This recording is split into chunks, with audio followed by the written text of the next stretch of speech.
There are moments in history that never make it into textbooks, moments buried under mud, silence, and sacrifice. This is one of those stories, a story about war, about fear, and about something far darker than any enemy soldier, something that cannot be stopped with a bullet, something that wears the face of a friend. If you think you know what it means to lose everything, watch closely, because this story will change that. They were young, loud, alive in the way only people who don't yet understand death can be. A fresh batch of soldiers, barely out of their homes, laughing on a boat like the world wasn't already burning round them. Their senior officer found them mid-chaos, and his voice cut through everything like a blade. He didn't scold them out of cruelty. He scolded them because he knew what was waiting. He told them the war didn't care how young they were.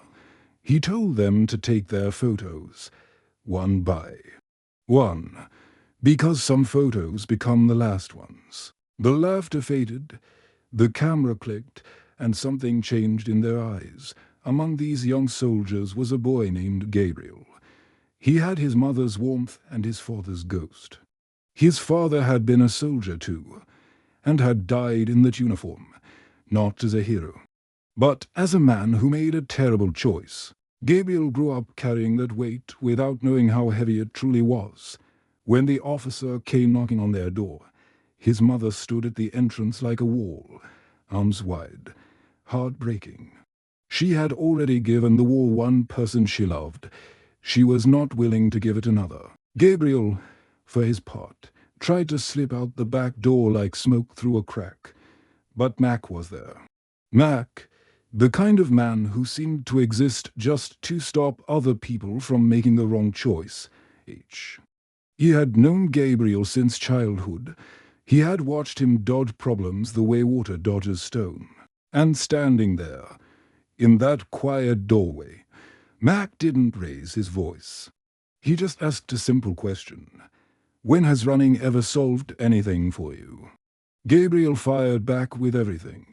His fear, his grief, his father's name.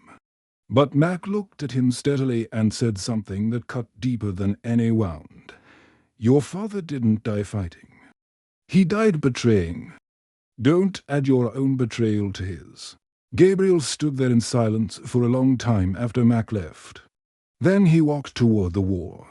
On the other side of the jungle, in clean laboratories far from the sounds of gunfire, a Japanese scientist was working on something that had no name yet.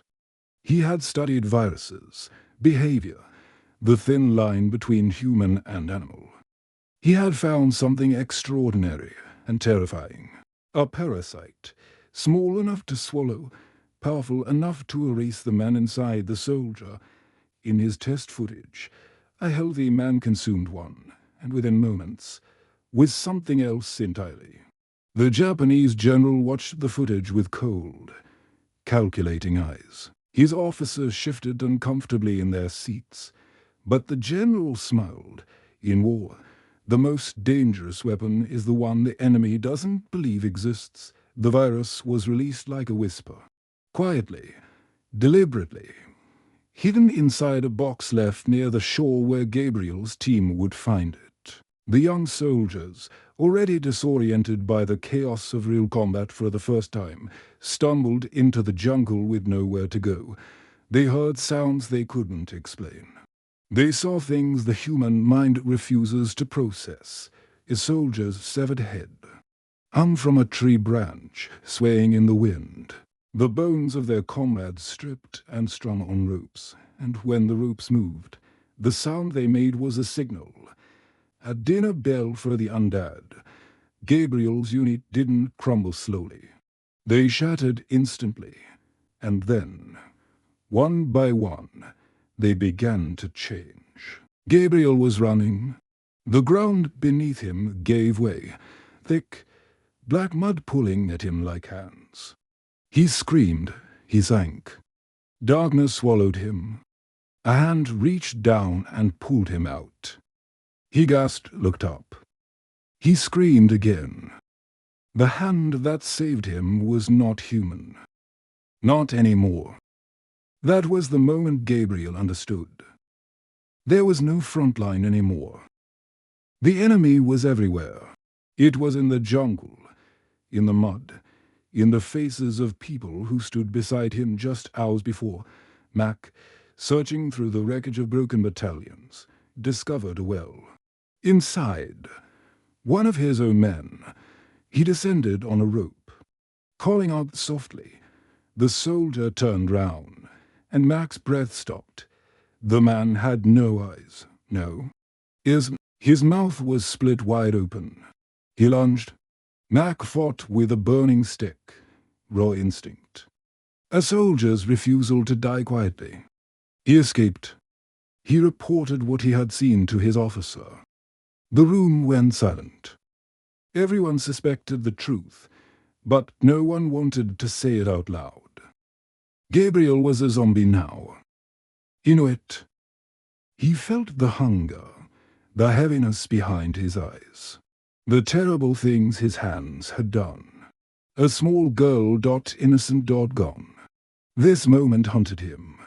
The guilt of it broke through whatever wall the virus had built round his soul. He found a locket. He opened it. Inside, a photo.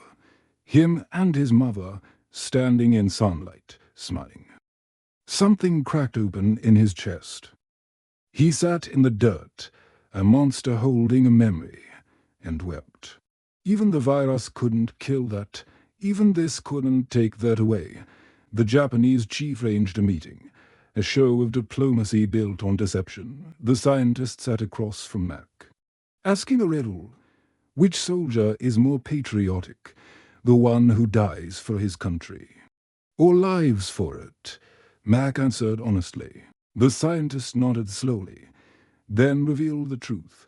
He had planted the virus himself, one zombie, left to spread. But now the virus had grown far beyond their control. The scientist wanted to stop it. The Japanese chief wanted to use it, and somewhere in that gap, between science and power, an entire army of souls was being lost. Kai, one of Gabriel's fellow zombies, was captured and caged. What followed was not interrogation. It was theater of cruelty.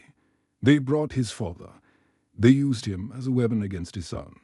And when Kai broke down, when his grief poured out of him like fire from a wound, the Japanese chief took a knife and ended the old man without blinking. Mac watched. Something inside him, his less diplomatic, obedient part, went cold. He fought back. He was fired for it.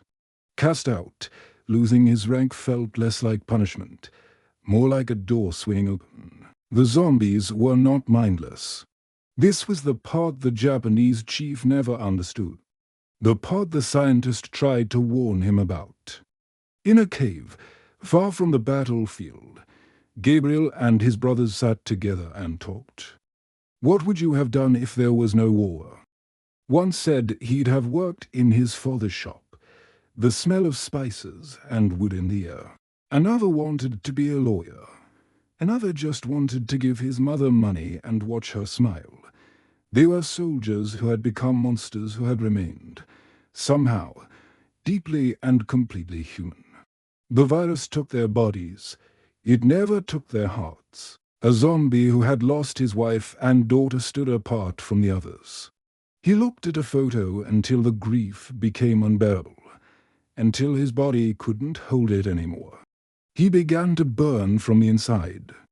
A quiet flame at first, then a roar. Gabriel watched in horror as the man who had led them, who had caught rabbits to feed them, and shielded them from despair, turned to ash in front of him. Grief, the scientist had discovered, was the virus's only weakness, and its only executioner. The Japanese chief made his final move. He gathered the families of the infected soldiers, Gabriel's mother, Mac's girlfriend, and brought them to an open field. He told the zombies their loved ones were there. He knew they would come. He set his soldiers in the bushes with guns aimed at everything that moved. It was not a rescue. It was a massacre dressed as one. Gabriel's mother was shot. Mac's girlfriend was shot. The zombies ran toward the people they loved and found only blood. Mac, zombie, raging, shaking, made a decision in a single heartbeat that would haunt the rest of the story. He bit his girlfriend, not out of hunger, out of love, or what was left of it. The cage broke. The zombies broke free. The Japanese line collapsed.